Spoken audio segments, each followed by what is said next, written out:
মৌলানা বদরুদ্দিন আজমল সাহেব হারার পিছত বহুতে কয় কব খুঁজে যে ইউডিএফ নাই, ইউডিএফ হ্যাক হব।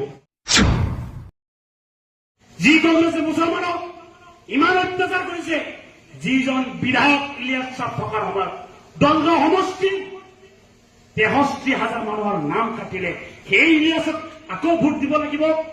আপোনালোকে ইলিয়াসক ভোট নহয়, কংগ্রেস দলক ভোট দি দিব। কংগ্রেসটো নাই, ভাৰতবৰ্ষৰ পৰা বিদায় লৈছে। আজমল সাহেব হাৰিলে কোনোবা দিন ইউডিএফ শেষ হ'ব নেকি? যি দলত আজিৰ দিনলৈকে 15 জন বিধায়ক আছে, যি দলৰ এজন বিধায়ক লৰচৰ হোৱা নাই, কয় দিল্লীত এই মুহূৰ্তত যিসকল এমপি আছে, গৌৰৱ গগৈ, প্ৰদ্যুৎ বৰদলৈ, ৰকিবুল হুছেইন, আপাৰ আসামত আমাৰ মিয়া মানুহক ধৰি মাৰিলে, পিটিলে, গুৱাহাটীত অত্যাচাৰ কৰিলে, চিপাঝাৰত অত্যাচাৰ কৰিলে, ডেইলি গালি পাৰি আছে। এটা প্ৰতিবাদ কংগ্ৰেছৰ বিধায়কে নকৰিলে, কৰিছে নেকি কওক আপোনালোকে? মৌলানা বদরুদ্দিন আজমল সাহেব হারার পিছত বহুতে কয় কব খুঁজে যে ইউডিএফ নাই, ইউডিএফ হ্যাক হব। আজমল সাহেব হাৰিলে কোনোবা দিন ইউডিএফ শেষ হ'ব নেকি? যি দলত আজিৰ দিনলৈকে 15 জন বিধায়ক আছে, যি দলৰ এজন বিধায়ক লৰচৰ হোৱা নাই, কয় সেই দল শেষ হ'ব। মৌলানা বদৰুদ্দিন আজমল সাহেব ভাৰতৰ ইতিহাসত প্ৰথমবাৰ হাৰা নাই। ইয়াৰ আগতে বহু ডাঙৰ ডাঙৰ কংগ্ৰেছৰ লিডাৰ, বিজেপি লিডাৰ হাৰিছে, দল শেষ হোৱা নাই। ৰাহুল গান্ধী 2019 চনৰ নিৰ্বাচনত স্মৃতি ইৰাণীৰ লগত হাৰিছিল উত্তৰ প্ৰদেশত। শীলা দীক্ষিত দিল্লীৰ মুখ্যমন্ত্ৰী, 3বাৰৰ মুখ্যমন্ত্ৰী, তেখেত একদম ৱাষ্ট আউট হৈ গৈছে। এটা চিট কংগ্ৰেছে দিল্লীত পোৱা নাই। কংগ্ৰেছ শেষ হৈছে নেকি? তৰুণ গগৈ ডাঙৰ এবাৰ হাৰিছে। মনমোহন সিং জিন্দগীত আপোনাৰ জিকিয়ে পোৱা নাই। ভূপেন বৰা, যিজনে ডাঙৰ ডাঙৰ লিডাৰ পাৰে, কংগ্ৰেছৰ বোলে ডাঙৰ লিডাৰ, এই কম দিনৰ ভিতৰত বিজেপিত যাব। সব লিডাৰ বিজেপিত গৈ আছে কংগ্ৰেছত। ভূপেন বৰা জীৱনত একবাৰ আপোনাৰ জিকি পোৱা নাই, খালি হাৰিছে। এবাৰ জিকিছিলে আৰু 3বাৰ হাৰিছে, আৰু এইবাৰ খেলিব গৈ আছে কংগ্ৰেছৰ পৰা। খেলিলে এইবাৰো বিপুল ভোটত হাৰিব। দল শেষ কৈছে নেকি? দল শেষ নহয়। মৌলানা বদৰুদ্দিন আজমল সাহেবক হৰুৱাৰ ক্ষেত্ৰত আপোনাৰ নিচিনা, আমাৰ নিচিনা এই নিৰীহ সহজ সৰল মানুহখিনিক মিছগাইড কৰা হৈছে। ৰকিবুল ডাঙৰীয়া, তেখেত যেতিয়া মন্ত্ৰী আছে, তেখেত মন্ত্ৰী আছিল 15 বছৰে কোনো মুছলমানৰ কাৰণে চাকৰি ৰিজাৰ্ভেশ্যন কৰি দিব নোৱাৰিলে। কোনো মুছলমানৰ সমস্যা, ডিপুটাৰ, এনআৰচি, অমুক চমুক, কোনো সমস্যা সমাধান নকৰিলে। সেই ব্যক্তি ধুবুৰীত গৈ এটা কথাই ৰাইজক খালি কৈছে, বিজেপি আহিছে বদৰুদ্দিনৰ কাৰণে। বিজেপিৰ ভিটিম বদৰুদ্দিন সাহেব, আপোনালোকে বদৰুদ্দিনক হৰুৱাই দিয়ক, মই মুখ্যমন্ত্ৰী হিমন্ত বিশ্ব শৰ্মাৰ গাদীৰ পৰা কাট খেদি দিম। আমাৰ সৰল সহজ মানুহ বুজিয়ে পোৱা নাই। বিপুল ভোট মাৰি ভাবিলে এইবাৰ ৰাহুল গান্ধী প্ৰধানমন্ত্ৰী হ'ব আৰু ৰকিবুল হ'ব অসমৰ ডাঙৰ মন্ত্ৰী, হিমন্তক হৰাই দিব। বিজেপিৰ বিৰুদ্ধে আমাৰ মানুহখিনি জামুৰ খায়, ঠিকে আছে, কিন্তু মাননীয় সভাপতিক হৰুৱাই দিলে।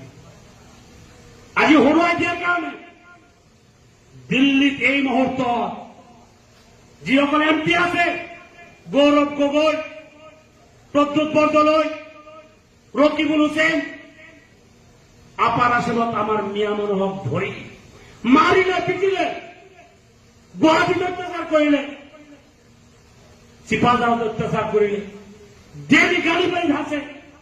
এটা প্ৰতিবাদ কংগ্ৰেছৰ বিধায়কে নকৰিলে, কৰিছে নেকি কওক আপোনালোকে? দিল্লীৰ মজিয়াত কোনো ব্যক্তি নাই, মুছলমানক কাটি মাৰি খাস্তাং কৰিলেও তাৰ বিৰুদ্ধে প্ৰতিবাদ কৰা। আপোনালোকে এই দল জীয়াই ৰাখিব লাগিব নিজৰ সংগ্ৰামৰ কাৰণে, জীয়াই থাকিবৰ কাৰণে, MLA মন্ত্ৰী বনোৱাৰ কাৰণে নহয়। আজি এই দলে যিকেইজন বিধায়ক, প্ৰত্যেকজন বিধায়কে প্ৰতিবাদ সাব্যস্ত কৰিছে। মুখ্যমন্ত্ৰীক বিধানসভাৰ মজিয়া থকমত খুৱাই দিছ, থিয় দিয়াই নাই, কথা কবই দিয়া নাই। আপুনি মুছলমান বিল, মুছলমান মানুহে মাটি কিনিব নোৱাৰিব, হিন্দুৰ মাটি। আমি প্ৰতিবাদ, এনেকুৱা জোৰদাৰ প্ৰতিবাদ কৰিছো, যাৰ কাৰণে এই বিল বাতিল কৰিবলৈ বাধ্য হৈছে। এইবাৰ বিলটো আনিব পৰা নাই। অপাৰেশ্যনত পৰিস্থিতি ঠাণ্ডা কৰিবৰ কাৰণে আমি বিধানসভাৰ মজিয়াত বাহিৰে ভিতৰে যে আন্দোলন কৰিব লাগে, একদম সেবিয়া আন্দোলন আৰম্ভ কৰিছিলো ভিতৰত। আন্দোলন কৰাৰ কাৰণে আজি পৰিস্থিতি নিয়ন্ত্ৰণত আহিছে নাই কওক? যদি আপোনালোকৰ এই 15 জন বিধায়ক নাথাকিলেহেঁতেন, আপোনালোকৰ হৈ কোনোবা আৱাজ দিব পাৰিলেহেঁতেন? কংগ্ৰেছৰ কোনো MLA, কংগ্ৰেছৰ কোনো MP মুছলমানৰ বিপদৰ সময়ত মাত নামাতে। তেখেতসকলৰ ভোট বেংক ফুৰি যাব বুলি কয়। আজি সেই কংগ্ৰেছক আমি ভোট দিব লাগিব। কংগ্ৰেছটো নাই, ভাৰতবৰ্ষৰ পৰা বিদায় লৈছে। যি কংগ্ৰেছে মুছলমানক ইমান অত্যাচাৰ কৰিছে, যিজন বিধায়ক ইলিয়াছ শ্বাহ থকাৰ সময়ত দণ্ড সমষ্টি 63,000 মানুহৰ নাম কাটিলে, সেই ইলিয়াছক আকৌ ভোট দিব লাগিব। আপোনালোকে ইলিয়াছক ভোট নহয়, কংগ্ৰেছ দলক ভোট দি দিব। দৰকাৰ হলে যদি মই ভাল নহয়, বেলেগ মানুহ আনি কিনে আপোনালোকে MLA বনোৱা, কিন্তু কংগ্ৰেছ দল MLA নবনাব। এই কথা কংগ্ৰেছ দল আপোনালোকৰ কোনোদিন নিজৰ দল নহয়। আপোনালোকৰ দল UDF। তাৰ চালি আপোনালোকৰ নেতা মৌলানা বদৰুদ্দিন আজমল চাহাব হাৰক বা জিকক। আজমল চাহাব হাৰা জিকাৰ লগত কথা নাই। আজমল ফাউণ্ডেশ্যনে বানপানীৰ সময়ত হাজাৰ হাজাৰ মানুহক এবাৰ ৰিলিফ দিছে। ধুবুৰীৰ সাংসদ ৰকিবুল হুছেইন, কংগ্ৰেছৰ সাংসদ, ৰিলিফটো দূৰৰ কথা, তেখেত যোৱাৰ কাৰণে তাতে সাহস কৰা নাই। এদিন গৈছিলে, সুধা মুখখনৰ নৌকা লৈ গৈছে, ৰাইজে গালি পাৰি দিছে, গুচি আহিছে। কথাটো সঁচা নে মিছা কওক? সেই ধুবুৰীৰ মানুহে বহুত আশা আকাংক্ষা লৈ ৰকিবুলক ভোট দিছিলে। সেই ৰকিবুলে বানপানীৰ কথা পাৰ্লিয়ামেণ্টত কোৱাৰ সুযোগ নাপালে। সেই আমাৰ অঞ্চলত ডিভোটাৰ NRC, চাকৰি বাকৰি, মুছলমানৰ ৰিজাৰ্ভেশ্যন, এইবিলাক কথা কোৱাৰ কাৰণে তেখেতে সাহস নাপালে। তেখেতে তাতে পাইছিলে কেৰম খেলিব লাগে, এই কথা কৈছে পাৰ্লিয়ামেণ্টত। জানেনে আপোনালোকে কওক? এইজন হৈছে অসমৰ বোলে মুছলমানৰ নেতা, যিয়ে মুছলমানৰ কোনো সমস্যা বিচাৰি নাপায়, কেৰম খেলাৰ কথা পাৰ্লিয়ামেণ্টত কয়। সেইজন হৈছে ৰকিবুল হুছেইন। তাক বোলে, সি বোলে আমাৰ মুছলমানৰ নেতা। সি মুছলমানৰ নেতা কোনোদিন হ'ব নোৱাৰে। সি মুছলমানৰ ৰক্ত পিপাসু, তেজ পিপাসু নেতা মুছলমান।